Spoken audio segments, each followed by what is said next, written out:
कहते हैं कि अगर जन्नत का कोई टुकड़ा जमीन पे होता तो शायद वो कश्मीर जैसा होता, इसलिए इसको कहते हैं जन्नत नज़ीर वादी कश्मीर। मेरी बहुत ख्वाहिश थी कि कश्मीर को एक्सप्लोर करूं and finally I am here Muzaffarabad. देखने में बहुत खूबसूरत, yet to explore a lot. Come and join and let's explore Kashmir.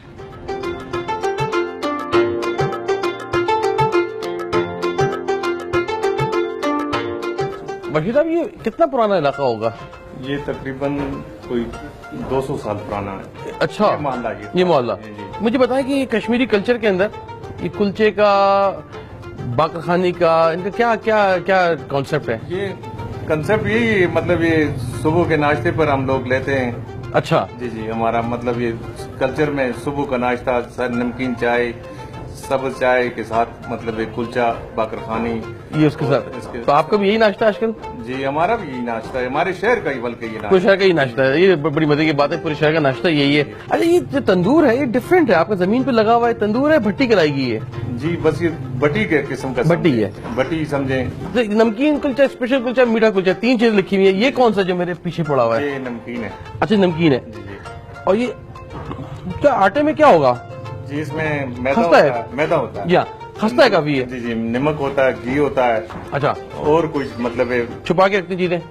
नहीं, और कोई नहीं, अंडे वगैरह इसमें अंडे। करते हैं। जी जी, स्पेशल कुलचा वो भी इसी का कुछ होगा? इससे जरा मतलब है, इससे मसाला जात से समझो जरा मतलब बेहतर होगा। बेहतर होता है। सर ये है बड़े मजा, खस्ता है और मैंने फर्स्ट टाइम एक्सपीरियंस किया है ये। तो चाय से डुबो के खाना है इसको। जी जी, चलो जी, चाय से डुबो के खाते हैं। थैंक यू सर, बहुत शुक्रिया। मेहरबानी।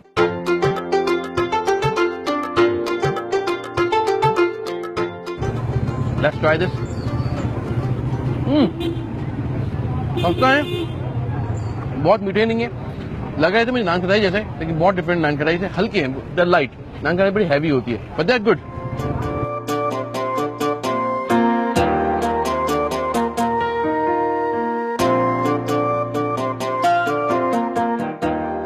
एक छोटी सी बारादरी है जो कि याद दिलाती है पुराने वक्तों की। कहते हैं कि राजा रणबीर सिंह ने ये तामीर करवाई थी। हम श्योर उस वक्त में इसके अतराफ में और भी बहुत सी चीजें होंगी, खुशनुमा जगह होगी, लेकिन क्योंकि अभी शहर का बीच का हिस्सा है तो थोड़ा सा रोड से उतर के आपको आना पड़ेगा। लेकिन हसीन बात यह कि इसके साथ एक दरिया बह रहा है जो कि दरिया झेलम में कहते हैं, कुछ लोग इसको दरिया खूनी दरिया भी कहते हैं। लाल पानी है इसका, और आगे जाके मिलन है जो कि दरिया नीलम और दरिया झेलम को दोनों को साथ मिलाता है। आप बाकायदा देख सकते हैं कि लाल दरिया और सफेद दरिया एक साथ बहते हुए आगे जाएंगे, फिर आगे जो होगा, लेकिन बड़ा अच्छा नजारा देखने से ताल्लुक रखता है ये।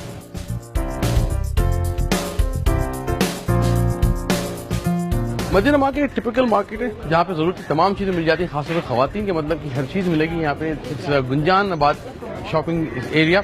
पश्मीना लॉन और कश्मीरी शाल यहाँ पे मुनफरिद है जो नजर आ रही है। कहते हैं जम्मू से लाई जाती है। आगे घर के लिए कुछ ना कुछ सुवेनियर तो बनता ही बनता है। वो मैं देखता हूँ क्या लेके जा रहा हूँ आज।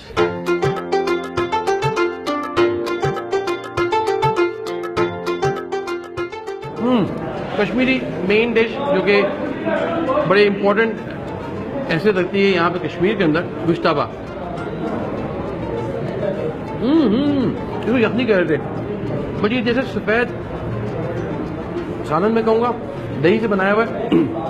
और ये कोफ्ते इसके अंदर। कहते हैं यहाँ की शादियाँ कंप्लीट है गुश्ताबे के बगैर।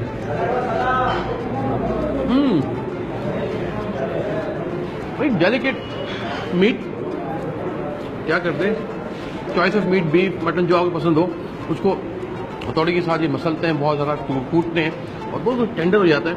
उसमें व्हाइट पेपर, इलायची डाल के इसके कुछ कोफ्ते बनाए जाते हैं और उसको भी यखनी में उबालते हैं। बेसिकली ये वहाँ से उबालने के बाद लोग ले जाते हैं, चाहे उससे वो पालक के कोफ्ते बनाएं या जैसे मैं यखनी खा रहा हूँ सफ़ेद यखनी, ये बनाएं, या फिर घर में सालन बनता है उस तरीके से। मुझे बहुत शौक था गुश्ताबा खाने का, तो finally I am having gushtaba. कहते हैं कि इसको जो बनाते हैं वो आसान कराते हैं, वो जो खास बावर्ची होते हैं वो शादियों के लिए इसको बनाते हैं। शादी में इसकी बड़ी अहमियत है, इसके बगैर शादी इनकम्प्लीट है यहाँ पे।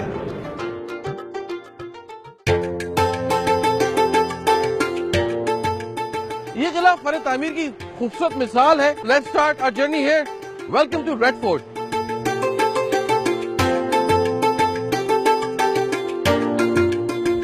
(1559) में चक डायनेस्टी ने ये किला अपनी हिफाजत के लिए बनाया, मुगलों से बचने के लिए। और जैसे किले बनाए जाते हैं फिर उन पे हमले भी होते हैं, फिर वो दूसरों के हाथों में जाते हैं। 1646 में मुजफ्फर खान ने इस पे राज किया। मुजफ्फर खान के बाद अकबर बादशाह और उसके बाद डोगर राज ने यहाँ पे हुकूमत की। इस जगह को शायद जंगों ने इतना नुकसान ना पहुंचाया हो, लेकिन जो जल्जला यहाँ पे आया सबसे बड़ा नुकसान उसमें हुआ। अब इसकी यादें ही कुछ रह गई यहाँ पे, लेकिन अच्छी यादें आप देखेंगे, आपको बड़ा मजा आएगा, खूबसूरत जगह लगेगी आपको। ये एक ऐसा पॉइंट है जहां से मुजफ्फराबाद शहर का एरियल व्यू बहुत हसीन लगता है।